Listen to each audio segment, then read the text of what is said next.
Sumalang na sa pagdinig ng Senado ang panukalang budget ng DPWH para sa susunod na taon. Ang isang senador, isa-isang pinuna ang anyay red flags ng mga proyekto ng DPWH. Yan ang report ni Daniel Manalastas. I know that you will be able to clean up and reform the Department of Public Works and Highways. It's a big challenge, alam ko. Nakita ko parang dati payat ka na, lalo ka pang pumayat eh. Very aggressive, very defendable. Ngayon mukha nang nag-age na kayo ng ilang buwan pa lang.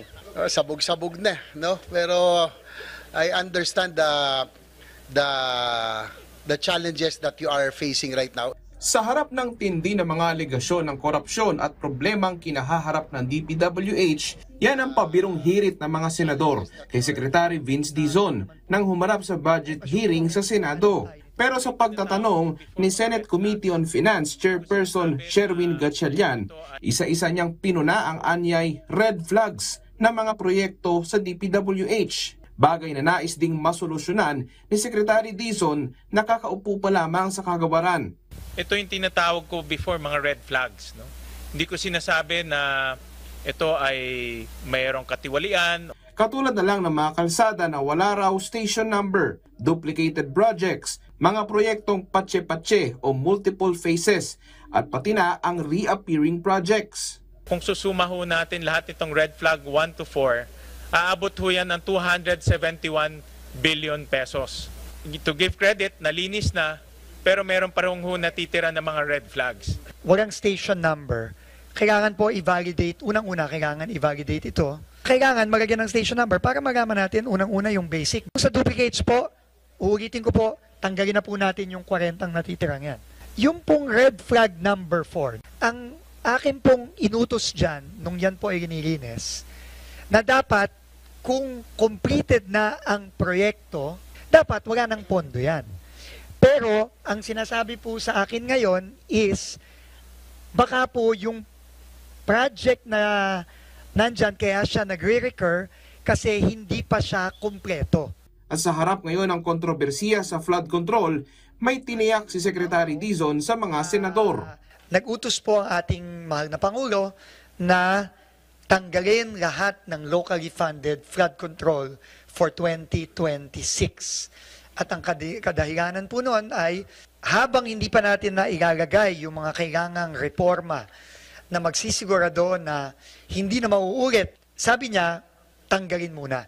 And this is better used for other services that our people desperately need.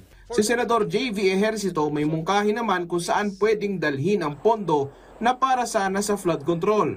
It might be a good opportunity for us to rechannel a portion of this 250 billion for the big ticket items. For Central Luzon, for example, floodways, yung mga dams, no, mga water impounding, spillways, baka pagkakataon naman na magawa na ito.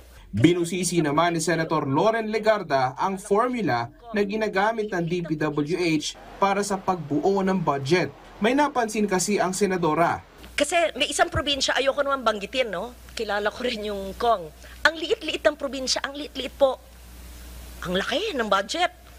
Sa NEP, ano po ang inyong pag-compute po ng NEP ng 2026? At pangalawa, paano nyo gagamutin yan sa 2026? Hanggang ngayon po, hindi namin naiintindihan kung paano inallocate yung 2026 budget among legislative districts.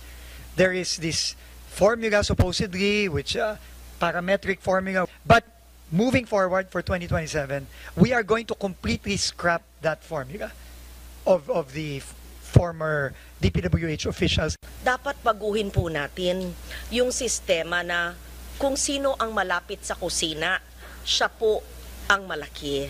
I think it should be based on population, based on the need of the people.